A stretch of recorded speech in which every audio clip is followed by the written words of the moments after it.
মুসা আলাইহিস সালামের লগে যারা আছিল তারাও আবার 12 গুরুর মানুষ, তারা আবার 12 দল। মুসা আলাইহিস সালামের উম্মত কত দল? আমার লগে আছেন নি আপনারা? এরাও কিন্তু 12 দল। মুসার উম্মত হইলা কত দল? 12 দল।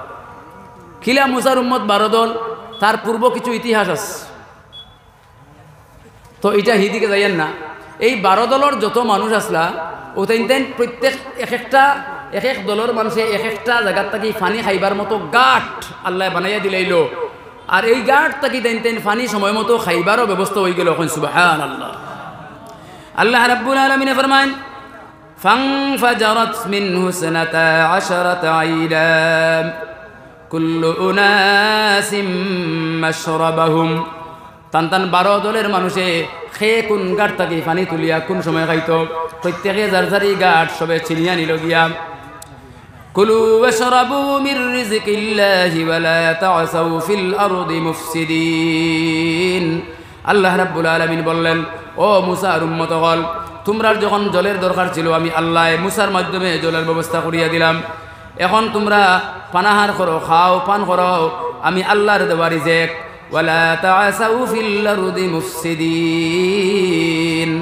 আর তোমরা ওহেতু জমিনের উপরে তোমরা কোনো ধরনের মায়ের মার্কা করিয়া কলহ বিবাদ করিয়া ফিরিও না। কলহ বিবাদ ওহেতু কলহ বিবাদ তোমরা করিও না এই জমিন, কারণ এরানের সামালা বড় মুশকিল। এরপরে আল্লাহ রাব্বুল আলামিনে ওই নবী মুসা আলাইহিস সালামের উম্মতগুলোর প্রতি এর আগে আরেকটা অনুগ্রহ করছেন, সেটা আল্লাহ পাকে উল্লেখ করার ফরমাইতরা, ওয়াইজ কুলতুম ইয়া মুসা লান নাসবিরা আলা তুআমিন ওয়াহিদিন ফাদউ লানা। হে নবী মুসা আলাইহিস সালামের উম্মতগণ, তোমরা শুনো, যখন তোমরা নবী মুসারে কইসলাই, ইয়া মুসা, ও মুসা আলাইহিস সালাম, লান নাসবিরা আলা তুআমিন ওয়াহিদিন, আমরার এক জাতীয় খাবারে আমরার আরাম লাগেন না, আমরা ধৈর্য ধারণ করতাম পারিয়েন না। ফাদউ লানা রাব্বাকা ইখরিজ লানা মিম্মা তুনবিতুল আরদু। জমিন থেকে যে সমস্ত সবজিগুলা উত্তোলন হয়, জমিনে যে সমস্ত সবজি ফল হয়, ওই সমস্ত সবজিগুলা আমরারে খাওয়ার ব্যবস্থা করিয়া দেও।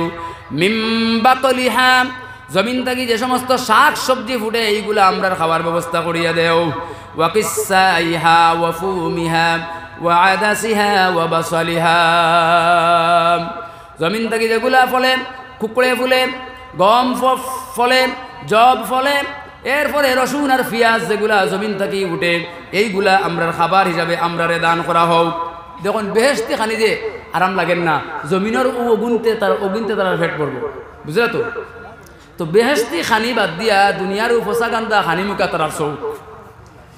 হযরত মুসা আলাইহিস সালামে যেই সময় শুনলা তার এই আবদার শুনিয়া কইলা, ক্বালা আতাস্তাবদিলুনা আল্লাযী হুয়া আদনা বিল্লাযী হুয়া খায়র। তোমরা কি প্রকৃতির মানুষ? তোমরা উৎকৃষ্ট বস্তু আল্লাহ তোমরা রে খাবারের জন্য দান করেছে, তোমরা নিকৃষ্ট বস্তু পাইতে চাও, উৎকৃষ্ট বস্তু ছাড়িয়া নিকৃষ্ট বস্তু আহার হিসাবে গ্রহণ করতে চাও। তোমরা কি প্রকৃতির মানুষ? হযরতে মুসা আলাইহিস সালাম ফরমাইলা, যদি তোমরা আল্লাহর আসমানি খানি ভালো লাগে না, জমিনের এই সমস্ত খানি যদি চাও, তাহলে ইকানো থাকতে পারতে নাই, ইকানো থাকলে আসমানি খানি আইব। এই জায়গাত আল্লাহ মেহেরবানি করি তোমরা এই আসমানি খানি দের। কিন্তু তোমরা জমিনের খানি খাইতে চাও যদি, তাহলে ইকান থাকি তোমরা নগরও যাও, শহরও যাও, শহর এলাকার মধ্যে যাও, ইকানো গেলে তোমরা যা চাইবাই তা পাইবাই। ইহবিতু মিসরা ফাইন্না লাকুম মা সাআলতুম, ইকানো গেলে তোমরা যা চাইবাই তা পাইবাই। ওয়াদুরিবাত আলাইহিমুজ যিল্লাতু ওয়াল মাসকানা ওয়া বাউ বিগাদাবিন মিনাল্লাহ। এই যে আল্লাহর দেওয়া নিয়ামতে তাদের কোনো সন্তুষ্টি নাই, কোনো সন্তুষ্টি নাই। যখন কত বড় নিয়ামত আল্লাহর তারার প্রতি, খেয়াল করো, ফেরাউনে যখন সারা দেশের মানুষের মধ্যে হুকুম করছিল একবারও একটা ছেলে সন্তান রাখতে পারতে নাই, আল্লাহ পাকে ফরমায়েন, ইউযাব্বিহুনা আবনাআকুম ওয়া ইস্তাহয়ুনা নিসাআকুম ওয়া ফী যালিকুম বালাউম মির রাব্বিকুম আযীম। কত বড় পরীক্ষার সামনে ওরা আছে, আল্লাহ মুসার মাধ্যমে বাঁচাইলো। আর আজকে তারা উল্টা পাল্টা করে।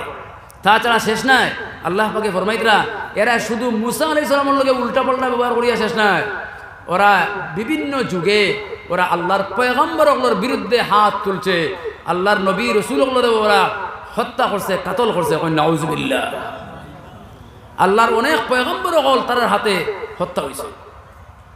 আজকে যারা ইসরায়েলও বই আছে তার মনে করেন না জানি এটা নয় আছে তাইতরা ইগুন তোর বংশ ও ফুন্নামলি দেখুন মুসার সময় তাকে ইগুন সাতাইয়া ইতরা আজ দিন পর্যন্ত সাতাইতরা কিয়ামত পর্যন্ত সাতাইবা। এরপরে আল্লাহ পাকে ফরমাইতরা তারার সময়ে সময়ে তারার উশৃঙ্খলার কারণে ও বাউ বিগদাবিন মিনাল্লাহ, আল্লাহ পাক তারার প্রতি অসন্তুষ্ট, আল্লাহ পাক এরার প্রতি অসন্তুষ্ট। ذلك بأنهم كانوا يكفرون بآيات الله, এটা এই জন্য তারা আল্লাহর নিদর্শন, আল্লাহর আয়াত নিদর্শনগুলোকে, সত্যগুলোকে তারা সব সময় অস্বীকার করছে। ওয়ায়াকতুলুনান নাবিয়্যিনা বিগাইরিল হক, তারা যুগে যুগে আল্লাহর প্রেরিত পয়গম্বর নবী ওগুলোরে ওরা অন্যায়ভাবে হত্যা করেছে। কত সাহসী তারা। আল্লাহ পাক ফরমান যালিকা বিমা আসাউ ওয়া কানু ইয়াতাদুন, আল্লাহ যে তার প্রতি এত রাগ, আল্লাহ তো এত গুসা যে তার প্রতি আল্লাহর, এটার কারণ হইল যালিকা বিমা আসাউ, তারা সকল ক্ষেত্রে অবাধ্যতার পরিচয় দিস। আর বিমা আর কানু ইয়াতাদুন, ওরা আল্লাহ পাকের সব সময় শরীয়তের সীমারে লঙ্ঘন করছে। এই ইহুদি হলে যুগে যুগে সেটাইছে আল্লাহর হুকুম উল্টা করছে, নবী অকলরে সতাইছে, নবী অকলরে কাতল করছে, এই দুনিয়ার মধ্যে উশৃঙ্খলতার সৃষ্টি করছে। গতিকে এরাও এই দুনিয়ার মধ্যে একটাই জাতি যারা কিয়ামত পর্যন্ত মুসলমান অকলরে সতাইব। মুসলমানের কোনো দিন এই জাতির লগে, এই ইহুদি জাতির লগে মুসলমানের কোনো দিনের বন্ধুত্ব সম্পর্ক হবে না। যারা বুলিয়া ইহুদি জাতির লগে বন্ধুত্বপূর্ণ সম্পর্ক গড়িয়া তুলবা তাইনু এই দুনিয়াতে তারার মতো লাঞ্ছিত হইবা। আল্লাহ পাকে ফরমাইতরা لتجدن أشد الناس عداوة للذين آمنوا اليهود والذين أشركوا ولتجدن أقربهم مودة للذين آمنوا الذين قالوا إنا نصارى। আল্লাহ পাকে ফরমায় এই দুনিয়াত মুসলমানগুলোর লাগি জানি শত্রু, সবচেয়ে মারাত্মক শত্রু যদি কেউ হয় তাহলে ইহুদ। আর কারা? আর মুশরিক যারা, যারা শিরকি করে, কিন্তু আর শিরকি করে আর এই শিরকির থেকে সরিয়া এবার কোনো পন্থা তারা সামনে নাই। এই জাতীয় মুশরিক আর ইহুদি অকল এই দুনিয়ার মুমিন অকলর চিরস্থায়ী শত্রু। সুতরাং এই ইহুদি অকলর লগে দুনিয়াত কোনো দিন মুসলমান অকলর বন্ধুত্ব সম্পর্ক গড়িয়া উঠবে না। যদি কোনো মুসলমান দেশের সঙ্গে কোনো মুসলমানের সঙ্গে ইহুদির বন্ধুত্ব হয়, জানিয়া নিবা ইহুদি তার স্বার্থে মুসলমানদের ব্যবহার করে। কয়দিন পরে লাভ দিলেই এক সময় পৃথিবীর কোনো জায়গার জায়গা নাই, বইবার জায়গা নাই, হ্যাঁ মাথা ঢুকাইবার জায়গা নাই। ফিলিস্তিনের উদারপন্থী মুসলমানে দিছিল জায়গা, আজকে ওর কিতা, আজকে যারা জায়গা দিল তারা সন্ত্রাস হইয়া এর গড়ে ঢুকিয়া মারাও। হায় রে হায়, গোটা পৃথিবী নিশ্চুপ, কারণ অরাজকতায় গোটা পৃথিবী লইয়া গেছে। কি সাহেব হল আমারে কোয়া হয়েছিল এই রুকুর থেকে আলোচনা করতাম, আমি কিছু প্রেক্ষাপট আলোচনা করিয়া ইয়া এখানে আলোচনা করলাম। আমি কিছু যদি এমনি ডাইনবাও না মাতিয়াই তাহলে ইনো সোজাভাবে আপনার আর এর কেন তফসির ওই তো নাই। ইনো মৌলানা সাহেব সকল আছেন বুঝরা, মুফাসসিরিনে কেরাম সকল আছেন বুঝরা। গতিকে কোরআনে কারীমের একটা আয়াত দুইটা আয়াত দিয়া লম্বা বয়ান করতে গেলে তার আনুষঙ্গিক অনেকগুলা বিষয়টা নিয়ে আনা লাগে। আর আপনার আর উপযোগী, আপনারাও বুঝতে আমিও করতাম, আলিমানা সারা মাথাত লাগিতে ইখান আরেক ধরনের তফসির হবে, যেটা আমরা কর্মু মেশাব বলে আর সাধারণ মানুষও বুঝতে নাই। যাই হোক, এই জাতীয় মজলিসও আমরা সকলকুল রক্ষা হইতো, আলোচনাটাও সঠিক হইতো, আমরা সকল স্তরের মানুষে কিছু বুঝতাম আয়াতর লগে সম্পর্ক করা আতিয়া। তাই আমার যেভাবে খোয়া হয়েছে সেইভাবে আমি খোয়ার চেষ্টা করছি। ভুল ত্রুটি মহান আল্লাহ রাব্বুল আলামিনে মাফ করে দিত। আর কোনো ভুল বেয়াদবি আপনারা সামনে হইলে আপনারাও মাফ করে দিতেন। আল্লাহ পাকে আমরা খোয়া হুনা সবটারে কবুল ফরমাও। আর আমরা যা কইছি যা শুনছি এর উপরে আমরা সঠিকভাবে আমল করিয়া উপকৃত হইবার তৌফিক দান ফরমাও। আল্লাহুম্মা আমিন। ওয়া আখিরু দাওয়ানা আনিল হামদুলিল্লাহি রাব্বিল আলামিন। আসসালামু আলাইকুম ওয়া রাহমাতুল্লাহি ওয়া বারাকাতুহু। আলহামদুলিল্লাহ।